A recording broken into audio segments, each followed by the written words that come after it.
What's going on, people? We are Tottenham TV, back here for another match preview stream in anticipation for the big clash against Elfsborg tomorrow night at the Tottenham Hotspur Stadium. We are sitting here 29th of January. Well, we'll get into that in a second. We are got a Tottenham update first and foremost for you guys. But without further ado, let's talk about our sponsors, Stocks FC, showing us so much love. So go and show them. And QR code will be with you on screen in just a moment. In terms of our portfolio at the moment, still looking fairly healthy. Yeah, we're in profit. Romero making some big jumps, up 65%. Again, Ange saying he's not going to be available for the next couple games, but hopefully for that crucial second leg, maybe he's looking for a turn there. Richarlison, after a dip, is now back up 30%. So people, maybe the fact that he's not injured and he's back in training, people are getting back involved in Richarlison. But big drops in Phil Foden, James Maddison, and a massive drop in Alisson has caused a bit of a hit to the portfolio. But those are all situations I'm confident will change for the better. And what situation I'm really confident of in terms of moving upwards, if he can stay clear of injury, is Mickey van de Ven, because he is back in training now. Everyone's kind of seen him in the videos today of training, so I think he's going to take a massive upward turn in terms of his trajectory. And he'll hopefully play tomorrow, and if that happens, I think people will be buying on Van de Ven, so it could be a good time to get him in. Yeah, we've had also in-play rewards from Sade, Salah, Son, Maddison, Watkins, Foden, Richarlison, Kulusevski. So we're getting a lot of rewards for the in-play stuff, and also Team of the Week, I think. Let's have a look at Team of the Week. Let's have a look at Team of the Week. So last week, we had Maddison, got some rewards from him. And that's all we had in Team of the Week, just Maddison. Yeah, Maddison. So it seems like every week, though, we have at least someone in Team of the Week. So that's positive. So that's more rewards for us. But yeah, get yourselves into Stocks FC. Really fun game to play. Football trader platform. It's only just a bit of fun, guys. So do only spend what you can afford. If you do use our link and QR code on screen right now, you get 5 free loan players, guys. So that means that you get to open 5 packs. 5 players will pop out of them, and you get to keep your profits at the end. But let's get straight in to the Tottenham update. Big up to Stocks FC, and let's start off talking about an injury news roundup from Ange Postecoglou. He says Mickey is good. He's good to go. We'll try get him some match minutes. He's had a good week, 10 days with the team. Maddison has a calf strain, 2 to 3 weeks. Pape is okay, still a bit of a niggle, but he's okay and available, and so is Bissouma. Kuti is a slow burner, and we're mindful of his injury is a bit different. Not on the horizon at the moment in terms of the weekend, and Jed Spence is available for the weekend. So I guess some positive and some negative. Yeah, as we've said, some come in, some go out. That's the nature of our current injury crisis. So I think we still go into tomorrow's game with about 12 unavailable players. So in terms of numbers, not great. He didn't mention Vicario in his press conference, but we saw him in training with the first team. Ali Gold was reporting that Vicario didn't seem to be separated from the other keepers. He seemed to be doing all the same drills that the other keepers were doing, so he must be very close to return, I would assume, if that was the case. So that's really encouraging as well, that Vicario is going to be back very soon. In terms of Van de Ven, it was quite interesting what you were saying about him. So he said he's been training with him for the team for the last week to 10 days. And he was asked, are you taking extra precautions? Are you going to be very cautious with him? He said, well, look, we're trying to be as cautious as we can, and we tried to do that last time, but obviously the circumstances of the game, he played longer than he should have, and he ended up picking up an injury. But he also said, when you've got a player like Van de Ven, obviously you want to be cautious with him, knowing the injuries he's had, but as well, you can keep him training forever, but he's got to play at some point. And when he's been training for 10 days, it might be the time to throw him in. He said it's a European game tomorrow. It could be a good time to get him some minutes and see how he plays. Judging by what he was saying, I wouldn't be surprised if maybe he is in there from the start. But obviously, I think most Spurs fans want him definitely for that game at Anfield, and don't want to risk any sort of risk of him not being available for that game. So we'll see what he does tomorrow. He said basically he's going to get some minutes, he's going to be involved, and he said we'll see how many minutes we can get out of him. So from that basis, maybe he won't start, but be really great to see him back on the pitch either way. Yeah, absolutely. And I think we'll see him probably about 10-15 minutes towards the end of the game. He says, yeah, we'll get him some match minutes. So I don't think he's going to start, but we'll get him some match minutes. And then in terms of Vicario, it is an interesting one, whether he's going to start, whether he's going to be on the bench. Obviously, Kinski's unavailable. Yeah, Kinski's unavailable. Brandon Austin is there, who's done himself the world of good in terms of the performances against Newcastle and last time out in the Europa League. So I do think just err on the side of extra caution and just play Austin in this game, maybe with a view of Vicario coming in the next couple of weeks. Yeah, with Kinski, look, he's done well, I think, since he's come in. So it'll be interesting on the weekend. If Vicario's fit, does he just chuck him straight in and get Kinski out? Or is he going to say, look, Kinski, you've done well since you come in, you're going to be starting for a bit until, I guess, Vicario's completely fully fit, or maybe he has to earn his spot back. It'd be interesting. But obviously, Kinski's also had a couple of issues, against Arsenal. Made that mistake, didn't he? And so maybe with the Vicario being part of the leadership group now, a very vocal member, maybe he feels as soon as he's back fit, he's going to have to come straight back in. Be interesting to see what Ange decides there. Yeah, absolutely. We'll see what happens with that. In terms of Min-hyuk, Alistair Gold confirmed that he is set to move to QPR on loan, which we brought you yesterday, saying that QPR are leading the race, but it looks as though it's nearly signed, sealed and delivered. Yeah, Ange confirmed that as well. Oh, Ange confirmed it as well, confirmed in his press. He didn't say QPR specifically, but he said he's going to get a loan deal. He said, it's quite interesting. He said, in the current situation, the last thing I want to do is just chuck another young player into the situation because he said he doesn't think it'll be fair on him. He wants him to give him time to adapt to English football, and he thinks he'll do him the world of good going out on loan and getting regular minutes. So looks like it is QPR. It's not official yet, but Ali Gold, I think, said, as you say, it's all but confirmed pretty much. So that's really encouraging. We'll definitely be taking a look at QPR from now to the end of the season and see how he gets on. And looking at other loan players, I mean, they're all having a really good time of it at the moment. Our loan players have been doing really well. So hopefully Jan can join that list. Yeah, in terms of the loan players, actually, let's just do a quick roundup, because I did one on social media last night. And Jamie Donnelly last night, by the way, wow. If anyone didn't see his contributions yesterday, he got 2 assists and a goal, and I think in a 6-0 win for Leyton Orient against away at Exeter. His goal was absolutely phenomenal, like a volley from the edge of the area, roofing into the roof of the net. I mean, smashing into the roof of the net. And one of his assists was just a sublime assist as well.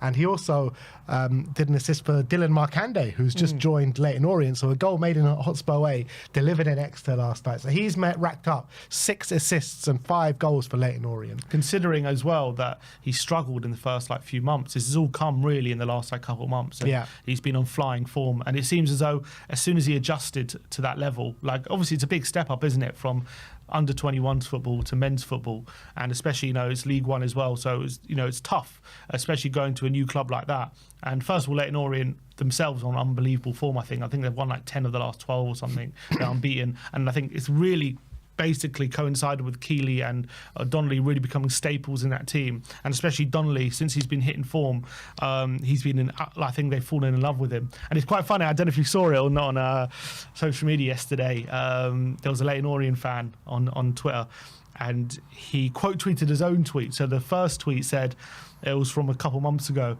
It said, Donnelly, time to get your UCAS out because I don't think football's for you. And then he quote tweeted his own tweet saying, this guy's a special player. I don't think I could have been more wrong on him. He's like, I apologise because this guy is unbelievable. And he's really looks like everyone is really starting to believe in him. And it's brilliant because everyone was saying, obviously, last season, what a season he was having for the under-21s. It was a big part of why Spurs, romped that league last season. And after the first couple of months, the type of player he is, he was kind of finding it hard to nail down a certain position. He was playing on the wing, in the midfield, and he's now found his position, and he's a delight to watch. Some of the assists and some of the goals, he's scoring free kicks, he's playing with high confidence, and that assist, the technique on that assist there, this low driven through ball, perfectly way of pass. I don't know who scored it, but it was right into the feet of the Orient attacker who scored, and it was you have to go watch it. His goal as well, unbelievable from him, and he seems to be having the time of his life at the moment. And it'll be interesting to see, you know, next season if he keeps up this form, do Spurs consider bringing him back into the fold, or maybe a Championship loan, or even a low Premier League loan next season.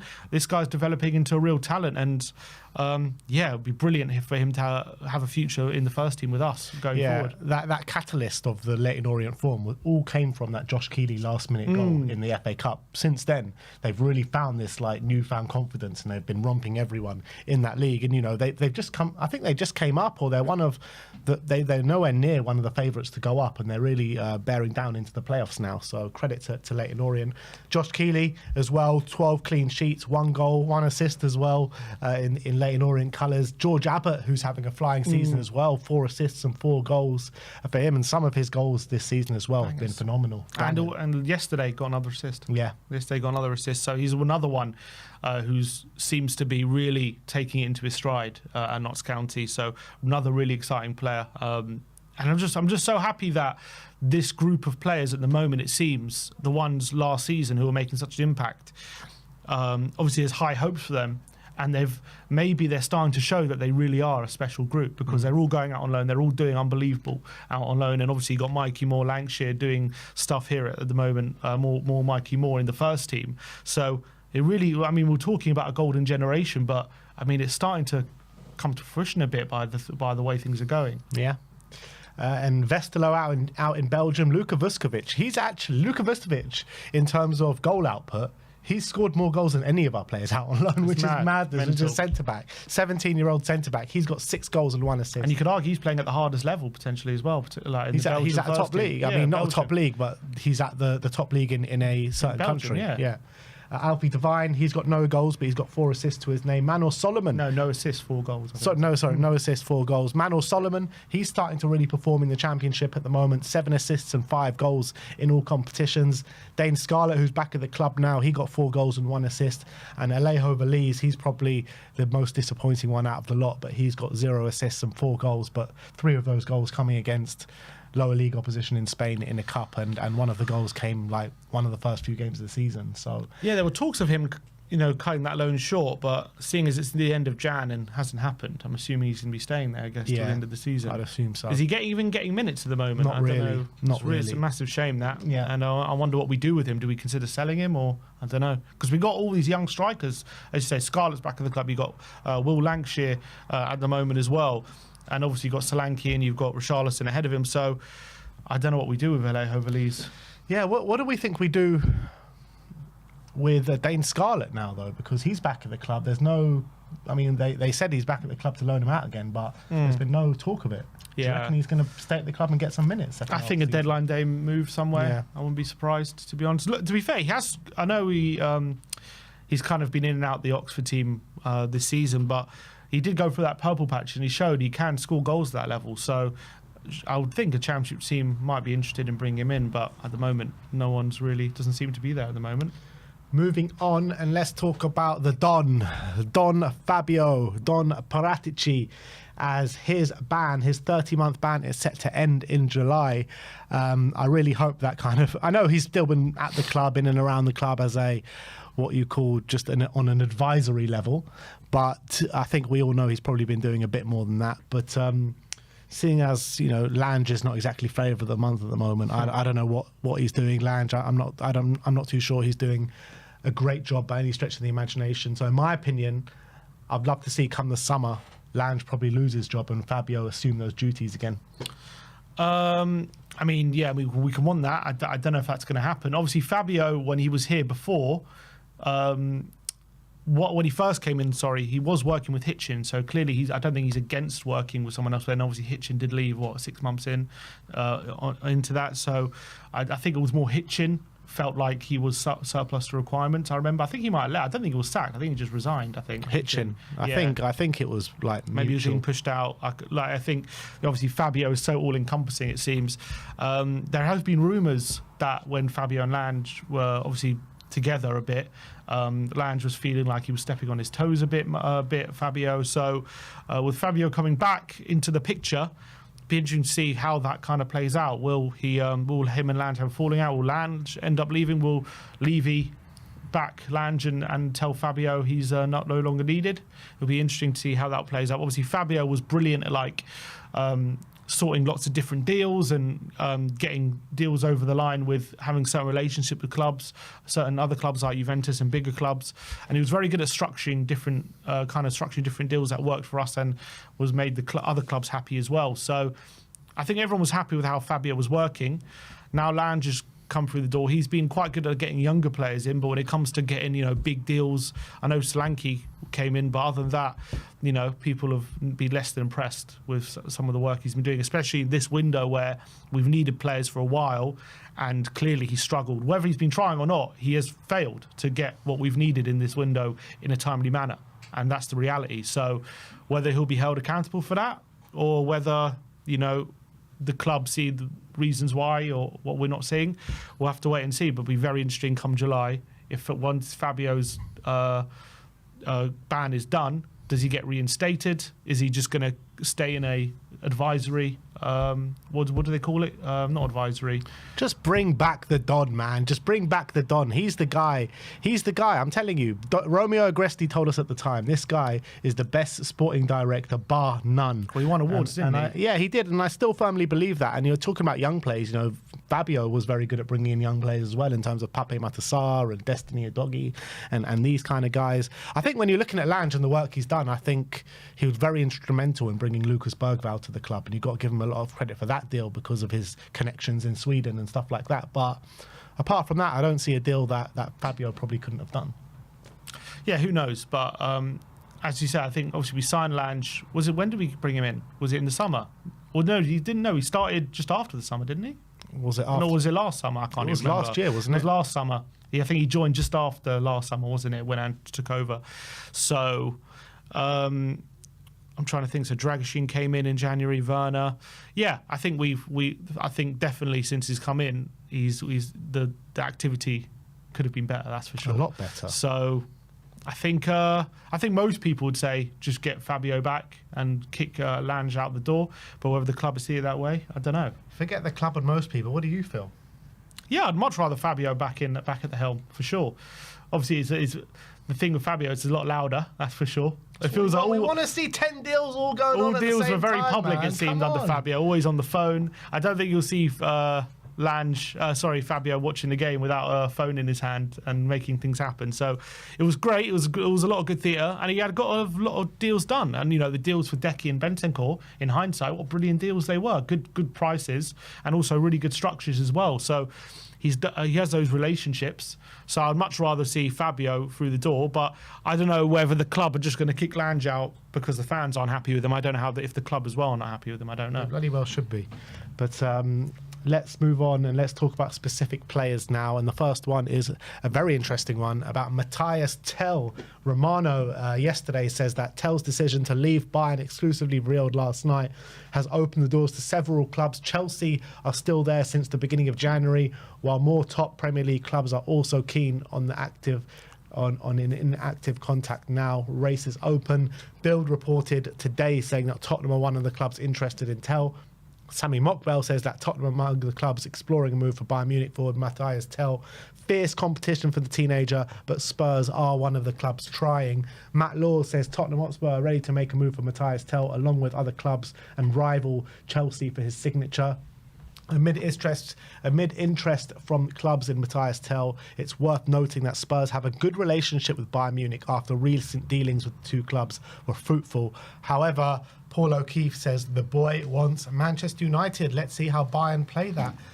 In terms of the good relations between Bayern Munich and Tottenham Hotspur, I mean, I do remember like the relations between Bayern Munich and Spurs getting a bit antsy towards the end of that Kane deal. Wasn't Kane like on the plane and then Levy went back and tried to renege the deal, and then he missed his flight, and then he had to get on the next flight. There's Levy always trying to just get more and more money out of them. That's what I'm saying, but does that leave a good taste in their side as well? There was very, very public and open pursuit of Kane, wasn't it? They were quite disrespectful in some of the comments they were making, I thought, about Spurs. So, but I mean, does that sound like there's a good relationship there? Yeah, but that's all public. Behind closed doors, I reckon they probably respect each other in that sense, I reckon the Bayern probably respect the fact that Levy's a tough negotiator and he's just trying to get the best deal. I think he definitely steps on some toes, Levy, but I think it's very common or very public, like most chairmans respect him as a very tough negotiator, that's for sure, in world football. And I think that's a fair comment. Like, everyone knows that he's very hard to deal with, Daniel Levy, in a lot of aspects. And I think a lot of chairmen get pissed off with him, but I think a lot of chairmen also respect it. I don't know, when it comes to Bayern, whether the relationship's good. Obviously, Dyer, we gave him a pretty good deal with what we just gave it to him, pretty much. But 6 months left on the contract. In terms of Matthias TEL, obviously I'd love this move to pan out. I think it'd be so perfect because he can play on the wing, he can play up front, he's versatile, really good dribbler. I know he's a 19-year-old kid, but he's maybe different to the likes of Bergvall, Gray and the other teenagers we have, in the sense that he's actually had a few years behind him playing at a top level, and he's got a few appearances, and he's got a fairly good record for Bayern when he has played as well. And he's a guy desperate to come in and prove himself and start playing regularly, and I think he would fit in like a glove at Spurs. I think it would be brilliant. Unfortunately, given the fact that we're 15th and we're going in during an injury crisis, we're not in the Champions League, does that work against us in terms of money? Look, apparently Man United are struggling with PSR, so could we compete with them money-wise? I mean, unless they maybe sell Garnacho and commit those fees to TEL, maybe. But I think we could probably equal at least what Man United are probably offering if it's a permanent or whatever it is. But if he wants Man United, maybe he wants the big name and he sees a future there, then it's going to be a tough sell, obviously. Could we agree a deal with Bayern ahead of Man United potentially? Maybe.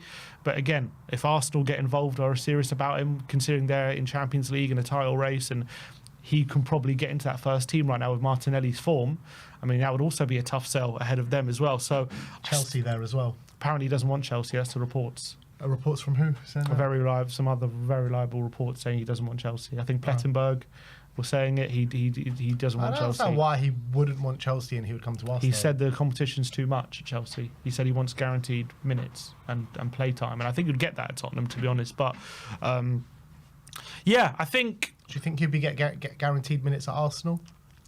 With Saka's injury, and with Martinelli can move over. I think he would. You've got a number 9 in Havertz, which is not really working at the moment. That's the thing. Martinelli's not in good form. Havertz, he can definitely. If I was TEL, I'd back myself to be ahead of Havertz as well. So I think he probably would be guaranteed game time at Arsenal as well. So yeah, I see it being very unlikely, but I can dream, and I'd love it to happen.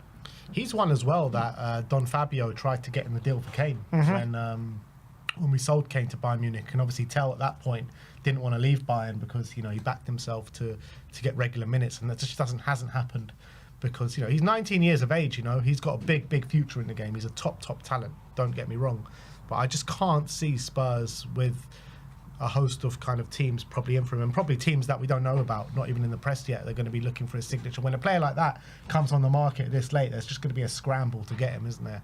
And I just don't think that Spurs can. I mean, I'd be delighted if we could, and I'll be bouncing up and down and be giddy with glee if we can get Matthias TEL through the door. But I just can't see it as a realistic possibility. But this is one as well. If we could get a permanent, I'll definitely do it for sure. Like other ones, I'll be a bit hesitant to do. But I think if we can get him on a permanent, yes. But I think TEL would probably only join us on loan. Really, I don't think he'd come on a permanent in January. Yeah, and in terms of a loan, I mean that would be if he was open to coming here, it's a pretty simple one to do. He's on less than 100 grand a week in the 95 to 96 ballpark figure, and that should be an easy one for Spurs to do. Yeah, for sure. So let's see what happens, because we're running out of time, that's for sure, and we need someone. Bloody 29th of January and still no signings, man. This would never happen if Fabio was the sporting director, albeit that was that window that we did get Kulusevski and Bentancur the last right week at the end, window, yeah. But we weren't in the injury crisis that we're in now, that's for sure. Last but not least, L'Equipe are reporting that Tottenham are interested in Monaco forward Breel EMBOLO, and he's valued at 20 million euros. I mean, he's a good player, EMBOLO. He seems to consistently do it for Switzerland and the competitions and stuff like that. But he's also a player that just has so many injury problems. Didn't he just come back from an ACL or something like that just before the Euros or something? And he's always had injury problems, yeah. Yeah, always. He has. And I like him. I think he's a good player, but I just feel like he's a ticking time bomb in terms of injuries. I've never been that impressed with him. I think he's a player who's got really good physical attributes. He's strong, he's quick. I think technically he can be found wanting a bit. He's always had plagued with injury. I think he's one of these players who, when he first broke onto the team, he looked like he was going to be a real good player when he was younger and never really fully lived up to his potential. As you say, he's one of these players where he comes to the tournaments, he seems to always impress and make an impact. But when it comes to, I think when I look at his goal scoring record, I think only really in 2 or 3 years in his whole career he's hit double figures in the league. So it's not like he's ever been a player that's had an unbelievable scoring record. Since moving on from Basel, it's only been once. Well, there you go. So I think... And he's 27 years of age. But he is also a player, in terms of the fit for us, in terms of versatility, he can play on the wing, he can play up front, he's got pace. Could he do a job for us, potentially? It's not a player that I think moves the needle massively. It is an extra body. We're probably better off having him on loan than not having anyone. But it's not one that I think we get, and I think it's a massive game changer. But I think he's a good player, but he's nothing special, that's for sure. Yeah.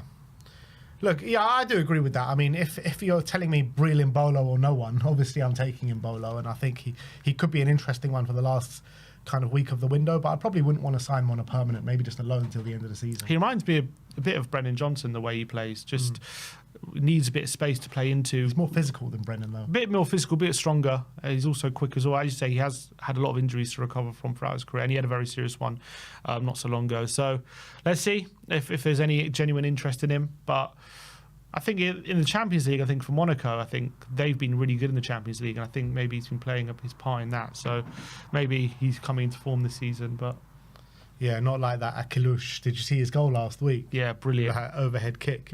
He's a brilliant player. I'm just trying to look to see if he has played for them in the Champions League, and he has, 7 games, 1 goal, 2 assists. So not bad. But that is your Tottenham update for today. Let me know in the comment section below. Should Spurs bring in Breel EMBOLO? Do you think we have a hope in hell to sign Matthias TEL as well? Let us know I guess in maybe the comment section below. Some of these Decky quotes, maybe add that in. The Decky quotes? Yeah. Yeah, go on then. So Decky, I thought, gave a really great press conference today. I think not just about, first of all, there's obviously these quotes have been going around that we posted about the problems at Tottenham. He was talking about how why is the form been so bad and what the problems are, and he was saying how he said we've got 10, 11 players fit in 4 competitions, and it's not okay, he said, and that is obviously a big reason why the league form has just dropped off a cliff. We're doing very well in the cups, but he said you can look at the manager, you can look at the players, but I think it's bigger than that, which was a quote which is what everyone talking about, whether he's directing that at the board or who he's directing that. He was asked to clarify those quotes by another journalist. What he said, you said that, what do you mean by that? And he clarified saying, it's very clear we've got 10, 11 players, and it's not enough, essentially, and that's the reason why. Whether you think he's taking shots at the board or not, you can let everyone leave their conclusion. I think you can't really. I think you have to say he probably is, because if he's saying that publicly, we've got all these players injured, and that needs help, and it's not just the manager, the players, it's more than that. And I think, yes, it's the injuries, but I think he is probably subtly hinting at, they're not getting enough help from higher up as well, in my opinion, from that aspect. But as well, some very good quotes about Ange Postecoglou, about, does he still believe he's the right man for the job? Why do you believe he is? And he said, I see the football he wants to play, and I really believe in his way of playing. I really want to play that football. We've played some beautiful football in some games like Man City this season, and I think it can really work, and I do believe we can do something special in the last 4 months of the season. And I really believe I see the truth, he said, day in, day out. I see the truth, and I don't listen to the noise. And I really believe that's why I believe Ange Postecoglou is the right man for the job. So quite interesting quotes, I thought, there from Kulusevski. Yeah, pretty interesting. I mean, look, I think it's obvious that the injuries have hampered our season a lot in terms of the form that we're on now. Like, it's just 2 wins since the beginning of November. I mean, it doesn't take a rocket science to see that that's clearly hampered us, but the reason of why it's hampered us, the way we managing it throughout, in terms of overplaying certain players, certain players not getting a look in, certain players not having enough minutes even throughout this injury crisis. So I think there have been kind of factors as well why we haven't done a little bit better at least during this injury crisis. But it's, I think, in terms of what Decky's saying, I think we know that behind the scenes that some players probably back Ange Postecoglou, maybe other players don't. And I think Kulusevski is one of the players that clearly is behind Ange and loves the way that he works and loves the kind of football he's trying to implement. Yeah, so I think, those are definitely interesting quotes. Now the big question is, was he taking a shot at the board when he said those quotes? I'm not so sure he was. I just think he was mainly talking about the injuries. But isn't he implying we're not getting enough help? I mean, I hope he was. I really hope he was. But I just feel like he's saying that the season has been completely hampered by the injuries that we have got. I don't know if he's talking about signings coming through the door since the beginning of January. I hope he was. And I'd like to believe he was, but I don't know. I just think he's just mainly talking about the injuries. Yeah, I think obviously the injuries is the big problem, but he's saying 10. He said we've got 10 to 11 players for 4 competitions, and it's not okay.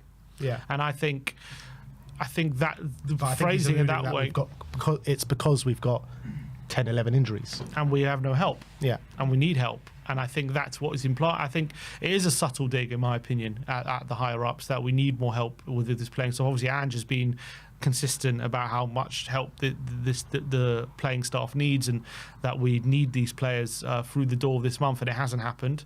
And I think, considering all of that, and the players are being overplayed that are still fit, we all know that it needs help. And I think the way he phrased it, I think for me, does come to the conclusion that he is taking a subtle dig at the board level, that we haven't given the required help this window that the club have known since the start of the month that we've needed. And he, the way he said we have 10, 11 fit players for 4 competitions and it's not okay. The way he phrased that for me is a slight dig at the top. I really hope you're right. I really hope you're right. And I'm all for subtle and out there digs for the board. So if Decky is taking a dig at the board, then good on you, because we need more players to come out and have their voices heard. Romero did it a couple weeks back. Sonny has said something along those lines as well. So I think the more people that can come out and say what they feel about this ownership, the way they're running the club at the moment, the better. Definitely. But yeah, that is your Tottenham update then. Let us know your thoughts in the comment section below. Do you think Decky was having a dig at the board? Let us know in the comment section below, people, as we're going to move on. We've got a super chat to get through from Scorpion Fan for Live saying Levy has his Tottenham back. Looking silly now. Yeah, honestly, yeah. On that clip has not aged well whatsoever. And Chang, big up Chang, one of the pump up stars, saying please accept this festive digital red packet in forms of a super chat. I'll say it's a yellow packet, Chang, just because we don't do red on this channel. And says, from myself and all Asian Spurs supporters and members of We Are Tottenham TV, Mr. Ben and Simeon Daniel, happy 2025, the year of the serpent, and come on you Spurs. And how fitting is it that it's the year of the snake and everything's going on with Daniel Levy every right year's the now. year of the snake with Spurs. Exactly. Year of the snake with the snake at the helm. But no, big up to Chang, big up to all Asian Spurs supporters as well, and happy 2025, the year of the snake. Can you write it? Big up. Thank you, Chang. Big up to you. Okay, so we're going to go to the predicted. Yeah, we're going to get into the predicted lineup in just a second. We've got the injury news that we're going to round up. We're going to line up for you guys. Do you have the injury? There you go, the injury graphic. Okay. All right, so let's get into the predicted lineup. Tottenham against Elfsborg, massive game in the Europa League.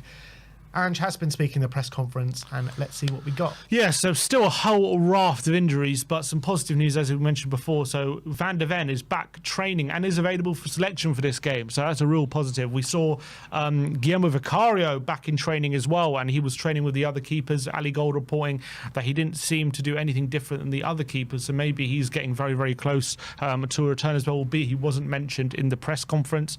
Unfortunately, this game, Spence and Kintigo ineligible, but But Spence was, he said, fit for the weekend, which is really positive. He confirmed that James Maddison will be out for 2 to 3 weeks. What he said about Pape Matar is that he had a little niggle, but he will be, he is available, but whether that niggle will keep him out from starting, we'll have to wait and see.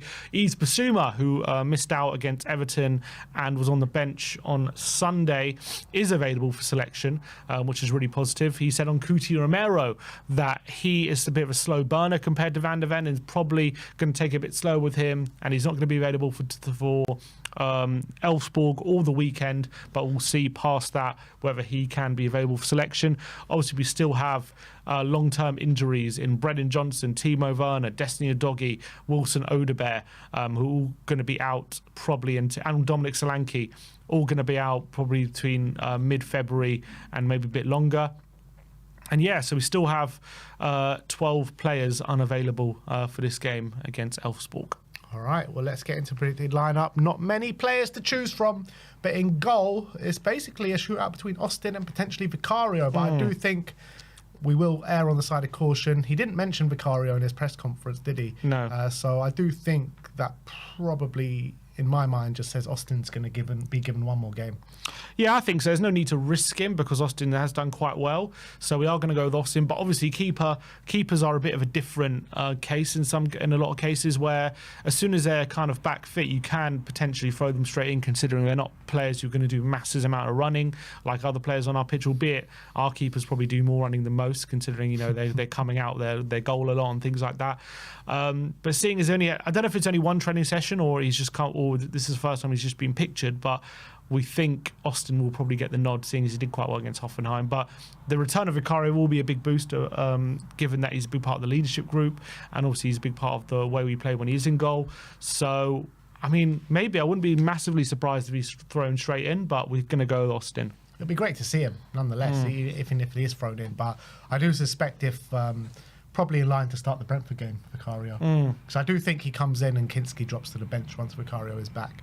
Right back, it's going to be Pedro Porro. Obviously been massively overplayed, but let's hope he can get through another 90 minutes. Yeah, with Spence and with Reguilon unavailable for selection due to ineligibility, means we kind of have to play him. I'm trying to think if there's any other way. The only other thing we could do is if Van de Ven is ready to start, you put Davids on the left, you put Gray on the right, and you start Van de Ven and Dragoshin. That's the only other thing to do. So I think we're probably not going to start Van de Ven, so we're going to have to start Porro then. One of the two. Well, either way, you're taking a risk in a way. Yeah, it's true. But, I do think we just desperately need Van de Ven to stay fit and healthy for that Carabao Cup semi-final. So I think err on the caution with Van de Ven and hopefully get Porro some rest or something in the league on the weekend somehow. I don't know how. Maybe with Spence playing at right back. So Porro comes in. In terms of the centre-backs, I do think it's going to be Dragoshin and Ben Davies once again. Yeah, he did confirm that Ben Davies, it's the wrong one. He did confirm that Van de Ven will be getting some game time tomorrow. Didn't confirm whether from the start or not, but he said, the European game's a good time to give him some match minutes, and it'll be a real boost for everyone to see him back out on the pitch. So probably we're thinking as a substitute. If he does start, I wouldn't be surprised if he gets taken off early, but we're going to go with Dragoshin and Davis. And yeah, Radu's just played so much football over the last few months as well. Pretty much, apart from a couple times he got taken off, barely missed a minute. Davis as well, wasn't meant to play 90 minutes when he come back, and he's had to play 90 minutes every game so far. So it's going to be a struggle for them, but I think they're going to have to cop it for one more game. Definitely going to have to cop it. But in terms of Radu, I mean, centre-backs are able to play this kind of amount of minutes. You're looking at Pedro Porro, who's played probably more minutes, or if not equal, but definitely many more minutes over the course of the season. He's much more of a worry than Radu is. You look at Van Dijk, at his age even, he plays 2 games a week pretty much all the time. Yeah, it's true. But I think obviously centre-backs are, in our system again, they probably do more running than maybe other centre-backs. But I agree, it's one of the area on the pitch where you shouldn't be as worried about fatigue in those aspects. But again, we play such a high-intensity system that even the centre-backs, I think, probably run more than most others in the league. True. And at left back, we are looking at Archie Gray to fill in there once again. I think, our feelings on Archie Gray are clear. I mean, he's a phenomenal talent, been doing such good work for the team. And in such a time of need, he's the one that's consistently stepping up. Yeah. So he's working extremely hard. I thought even against Leicester, again, one of our better players in a terrible performance, even when he moved into midfield as well. So again, he's playing so many minutes. He's just churning them out, as Madison said, week in, week out, 90 minutes. And he's going to have to do another job again here, I think. And I think he's up to it. Yeah. Moving into the midfield, in the number 6, I think we're going to look at Yves Bissouma. Yeah, so Bissouma's available for selection, albeit he missed out on the Everton game and then missed out on the Hoffenheim game, but was on the bench against Leicester on the weekend. And he did say he's available. And seeing as Sarr, he said had a little niggle. He also said he's available, but seeing as he had a little niggle, we think Bissouma will come in for this one. Because we need him with Madison out as well. We're running out of midfielders, so I think Bissouma's going to have to play. Alongside him in midfield, we're going to look at Rodrigo Bentancur. I think he's had 2 positive displays since his return. First half, I thought he was really good last week against Leicester, one of the shining lights out of a very, very poor result. And then last week in the Europa League, I thought he was fantastic. So it is a big ask, 3 games in the space of a week after just coming back from injury. But it is what it is. I wouldn't be surprised if he plays, 60 odd and then Sarr comes on for maybe half an hour, seeing as he said that Sarr will be available. So seeing as he just didn't look right at all, Sarr did he against Leicester, just didn't look fit. He admitted after the game he shouldn't have played. There were rumours, I thought, that Sarr was injured with an ankle injury, but clearly doesn't seem to be the case. We'll have to wait and see tomorrow if he's in the squad. But so let's see if he is available, because again, we just need all the bodies we can. But I think Bentancur's going to have to start this, unfortunately, for him. But yeah, as you said, I think he's been all right since he's come back in. So I'm sure he'll be okay. I just don't get why he started Sarr. If he's saying he shouldn't have started, why start him when you know the situation that we're in? Yeah, because the situation we're in, he felt like he can get a bit out of him. Why not just play regular at left back and move Archie Gray into midfield? Yeah.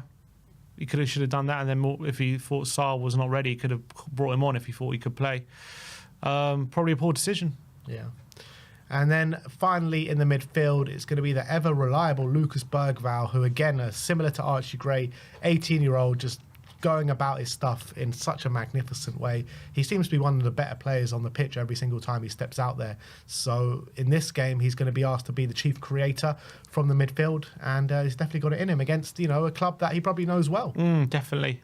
Another player at the moment, the only one that we probably know for sure is going to start is Lucas Bergvall, which is pretty incredible. He's been, again, I thought against Leicester, again, I thought he was playing pretty well for a lot of the game, and I love the way he just strides forward and glides up the pitch like he's on a hovercraft or something. It's incredible the way he's ice skating, the way he hovers around. It's amazing, and he's just going from strength to strength. I don't think he was incredible against Leicester, but again, probably when you're comparing him to a lot of the other players, one of our better players, I thought again, Bergvall, and he just brings so much energy.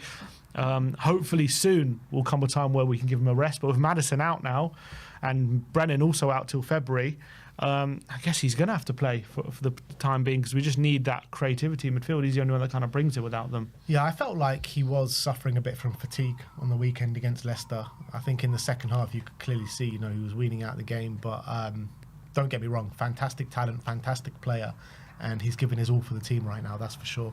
In terms of the right wing, it'll be his compatriot in Dejan Kulusevski, who, he looks like it's clear that he's just running on empty at the moment. Yeah. Nowhere near his physical best that we know he can be. And he talks about in the press conference a bit of the team needing help. I think he needs help more than anyone else. Yeah, I think a lot of these players need help, and him probably right at the top of the list. And he needs a break. He needs we need to send him on holiday or something. Let him just rest those legs. And but unfortunately, we just don't have the players to do it right now. And he's going to have to play. Hopefully, we get ourselves in a position in this game where he can be taken off and have some sort of rest ahead of the weekend. But knowing Tottenham is going to be such a close game, he's probably going to have to play 90 minutes again. So let's hope he can just do a job. But yeah, it's going to be a struggle again for him, I feel. Especially as well, I think also doesn't go in. People don't take into account, again, he's playing right wing as well every game now. Whereas before, he was playing in his preferred position. I can't remember the last time he played in midfield. Yeah. It's been a while, and that's also probably taking something out of him as well. So it's all a bit of a shame, but let's hope we can get in some help before the end of the window. Yeah. On the left wing, we think a start for Mikey Moore is in order. You know, he's come off the bench. He's done well in the last, two games. I think off the bench as well, 2 in a row. He's got an assist. Not in the last game.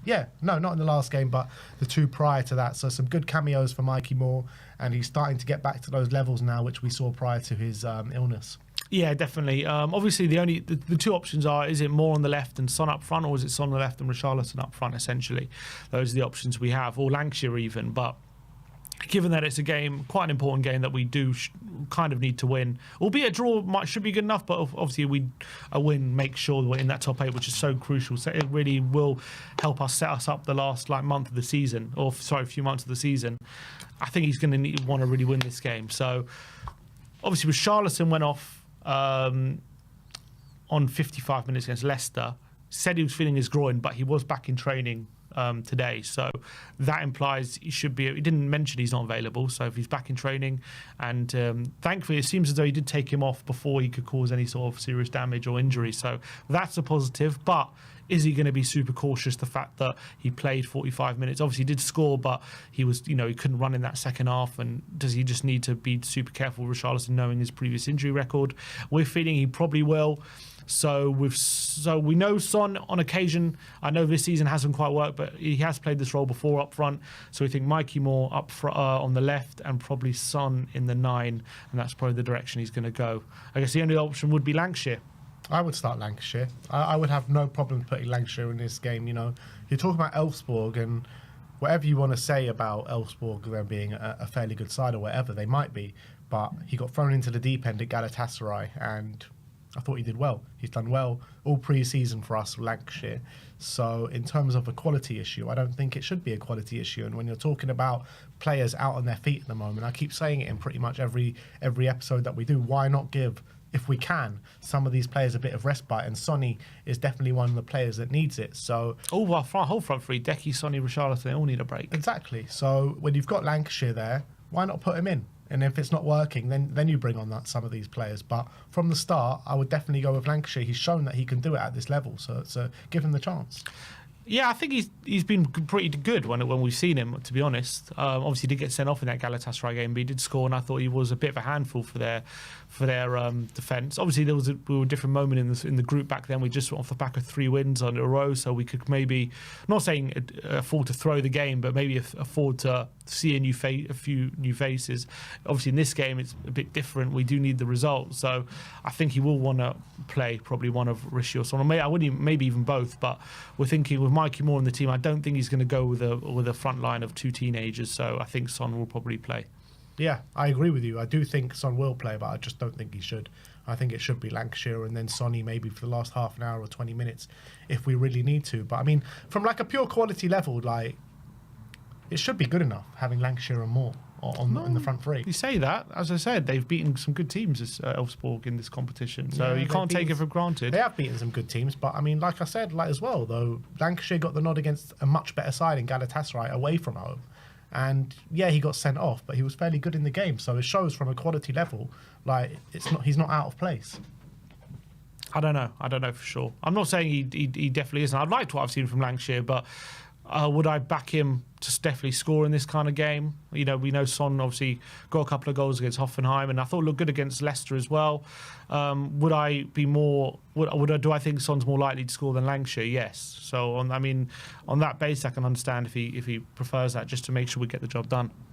Yeah, no, I don't doubt that Son is more likely to score than Lancashire, but I'm looking at the bigger picture as well, as opposed to just this game. It's not just about this game. I'm talking about we know players need respite, right? And just because Son is more likely to score in this certain game, it doesn't mean that Lancashire shouldn't play, because yes, the quality does drop if you take out Son and put Lancashire in, but Lancashire's quality isn't, what we're seeing Ange in terms of what we're seeing his selection and the minutes that he's given. He should be getting more minutes than he's getting, and we've seen him come in a Europa League game against a better side and do pretty well.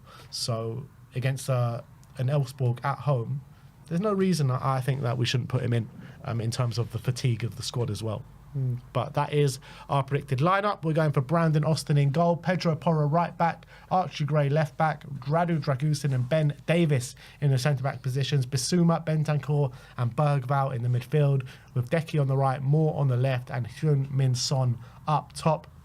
Let me know your thoughts of the predicted lineup in the comment section below. Do you think we will go with Son up front, or do you think Ange will finally give Will Lancashire the nod? But apart from Son or Lancashire, pretty much the team pretty much picks itself, doesn't it? Yeah, I think so. That's the reality of the situation we're in. The only other option is, do we give Van de Ven a start and maybe give maybe take Porro out and put Gray at right back? That's the only other option really. In terms of midfield, kind of have to play like that. Unless Sarr is fit enough to start, but I don't know if he is. Maybe it's Richarlison. We don't really have all options. Don't really seem great, to be honest. That's the reality at the moment.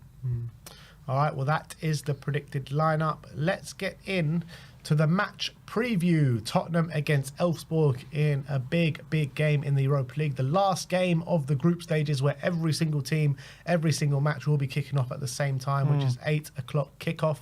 We're coming up against a team who have done really well at home, not so well away from home. I think they've lost 3 out of their 3 away games in the Europa League. It's a team that obviously Lucas Bergvall and Dejan Kulusevski will know very well, coming from their native homeland in Sweden. You're looking at the form of the two teams coming into it. Spurs seeming like we can only get wins outside of the Premier League in the Europa League and the Cups.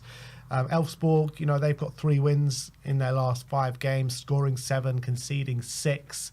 But it's where they struggle really which is away from home in the Europa League. But also they haven't played, I don't think they haven't played a league game since November.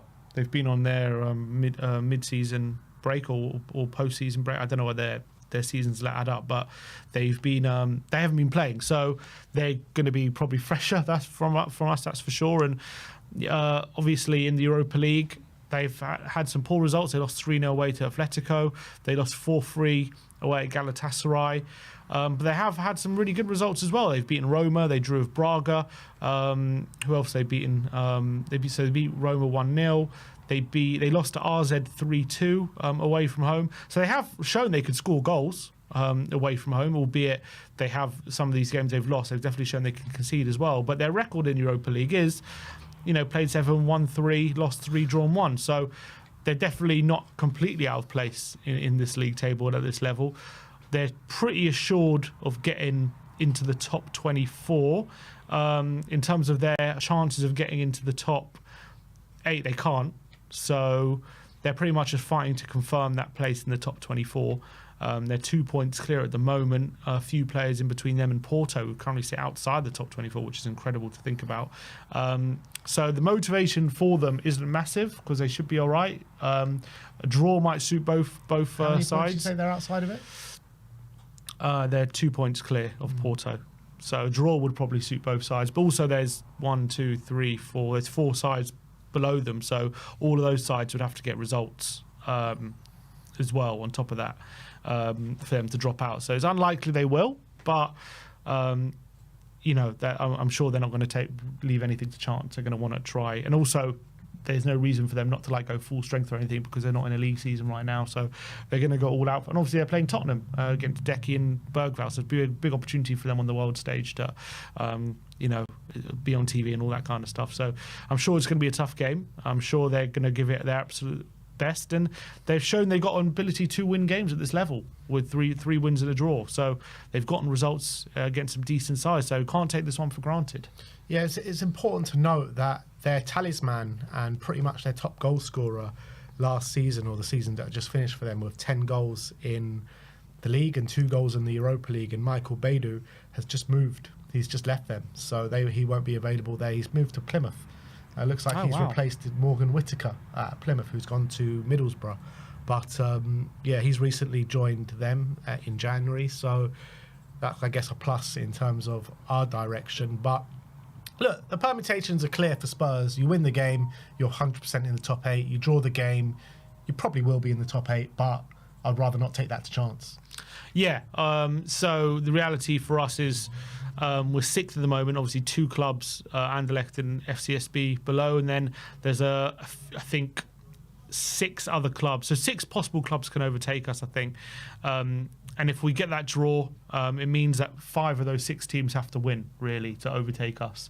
If we lose, I think 9 teams could potentially overtake us, but then 5 of those 9 would have to win and get a better goal difference. So even with a loss, I mean, there's still a good chance we're in that top 8, but I think obviously we can't leave anything to chance in this game. You get a draw, we should be okay.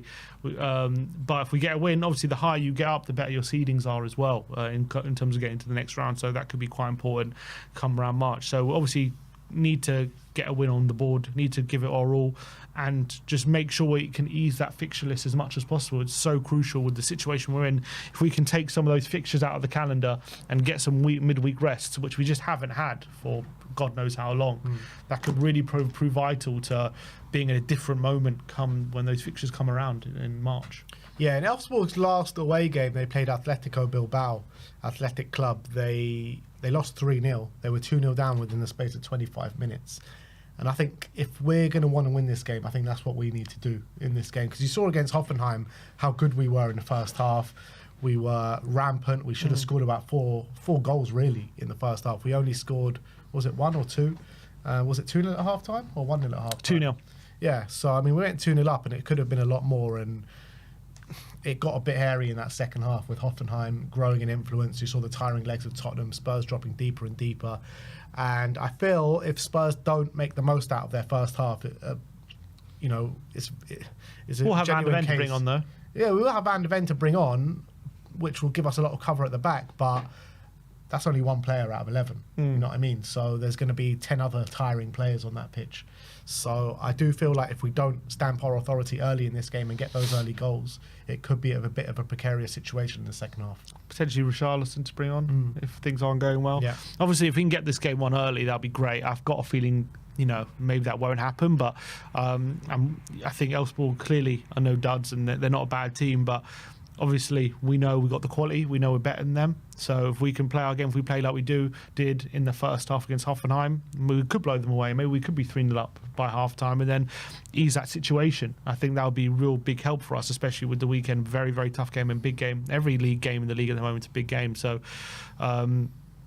we need to get points on the board ahead of the weekend as well. But I guess we just got to take it one step at a time. I think you've seen that it's been a clear pattern in Spurs' game, maybe not the Everton game, just because maybe that was because of the formation change and stuff like that. But you saw in the last 2 games where we've had our better halves in the first half because of just how tired we get in the second half. Keep taking the lead and then a lot of the times going down, apart from Everton. Yeah, so I think we're unbeaten at home in the Europa League so far.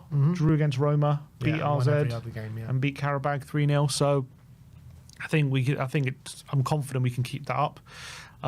Wouldn't be massively surprised if Elfsborg can muster up a draw. I do think a draw obviously probably suits both sides, but again, I don't think Tottenham are going to want to leave that to chance. Also, Ange just never plays for a draw, does he? He only knows one way of playing. So we're going to go for the win. We're going to go all out, and let's hope that in that first half, as you say, if we can get a couple goals up, that'll be really helpful. But if it isn't, if we don't, and it's a tight game, it's going to be interesting to see in the second half if it goes the same way as some of our other second halves in the last few weeks, because clearly you've seen we've been running on empty come the 60th minute or so. We've really, really struggled, and hopefully maybe the likes of Van de Ven and Richarlison, they're not starting, that can give us a bit of respite in that latter stages and give us a bit more energy. But as you say, there's going to be a lot of tired legs out there. In terms of the group as well, we've talked about potentially how low we can finish. I mean, in terms of how high we can finish up to second in the group, right? We're on 14. Frankfurt are on 16, who are in second. And I think it's also very important to finish as high as we can in this group, just because of the seedings going into it'll be the last 8 or the last 16. I think it'll be the last 16. Last 16 if we do finish in the top 8. So you're looking at the teams above us. So Leon played Ludogorets at home, so you'd expect them to win. Manchester United play FCSB away, so that's not the easiest game, because FCSB themselves are in the top 8. They're 8th. Athletic Club, who lost 4-1 last game, they play Pilsen at home, and Pilsen, they're 11th, so they're no mugs either. And Frankfurt are playing Roma away, and Roma are in desperate need to get points, and I think since manager change, I think they have taken an uptick in form, so that's not going to be an easy game for Frankfurt and Frankfurt as well. They're not completely sealed in the top 8, but I think they more or less are, really. Galatasaray on 13 points and Frankfurt on 16. Frankfurt, so yeah. I don't think they're pretty much home and hose. So I don't think it's Frankfurt might play a weakened team that in this game. Yeah, potentially. And obviously, the higher you finish, I don't know how it exactly works, but I think obviously you'll be probably playing someone near the bottom of that 24. Obviously, there are some good teams there. Jose Fenerbahce, you got there. Besiktas under Oli now. They just beat Athletic 4-1. You've got the likes of Roma there. Sociedad are a good team as well. So, I mean, I don't know how it exactly works, but obviously, but the higher you finish, you don't want to be playing anyone near the top of it. But you look at those teams, and come March, if we do have a fully fit team, there's no one to fear really near that bottom side, and I think we can take on anyone there. Obviously, if we can get through those ones, and once we get to the latter stages, if we're playing some of the top teams, it's going to be very different. But I think if we can get into a situation where we've got the likes of Romero, Van der Ven consistently fit, we've got Solanke back, we've got people, and momentum has switched a bit results-wise. We're not on this run of horrible defeats all the time, and everyone's just knackered. We have some rotation. We can really give this competition a good crack. I really believe that. Yeah, so if we do win, I envisage probably finishing like 3rd or 4th. If we win, I don't think we'll go as high as 2nd, maybe because of just a few of like Lyon, I think will win. So yeah, it's going to be interesting. It's going to be a big game tomorrow night, last game of the group stages, and then hopefully the squad can get a bit of respite if we do finish in that top 8, which we desperately need to do. In terms of score prediction, what's yours? I just want to check who's still the favourites for this competition. It was us. It was us at the beginning. It's still us. No, I mean, we looked at it after the Hoffenheim game, and it was us. So we're 5-1 to win the competition at favourites. Athletic Bilbao, 3rd favourites. If you were, at the moment, I'll say my prediction in a minute, but at the moment, given the form we're in, would you say that's accurate that we're favourites? Definitely not. So who would you say is favourites? Probably Bilbao. Bilbao? Would you say Man United are more likely to win it than us? Not really. I think it's pretty much an equal chance. And would you say we're 2nd to Bilbao? Would you say 3rd? Maybe Lazio? The other teams. I like Frankfurt. I think Frankfurt are up there. They got to the final not long ago. I think a lot of Lazio 4th in Serie A, so they're doing pretty well. Yeah, Lazio are definitely up there. I think Galatasaray are definitely up there. Let's scroll down a bit. Who else? I think, didn't they get to the final not so long ago? Olympiacos, yeah. No, I don't think. Fenerbahce with Jose. Jose still got it. Whatever you want to say about Jose, in European competitions, even in the last few years, won the Conference League with Roma, and then got to the final the next year in the Europa League. So he's still got that little knack in European football of getting results, doesn't he? And he would love to play us as well. Absolutely. He'd absolutely love to play us. But I think I don't want to play Fenerbahce in this tournament. I really don't. But look, there are a few teams in there that do worry me. I think with our full squad, we should be able to put our muscle about a bit in this tournament. But there are a few teams like the ones I mentioned, I do fear if we come up against them. All right, so my prediction for this game, I'm going to go with 3-2 Spurs. Ooh. 3-2 Spurs. You're going to go for 3-0 at half time and then two goals in the second half? Yeah, exactly. Pretty much. I hope Van der Ven comes on and stops the rot, and we go on and win the game. Yeah, I'm going to go 2-1 Spurs. 2-1. 2-0 at half time. Spurs to concede in the second half, make it a bit of a nervy ending, and Van der Ven to come on and save the day. So yeah, Sim's going 3-2 to Spurs. I'm going 2-1 to Spurs. We'll be here for the watch along tomorrow night. So come and join us from just before 8 o'clock. And yeah, that's it for you guys. That is your match preview stream. We'll see you all tomorrow. Like, subscribe, and comment. And as always, come on, you Spurs.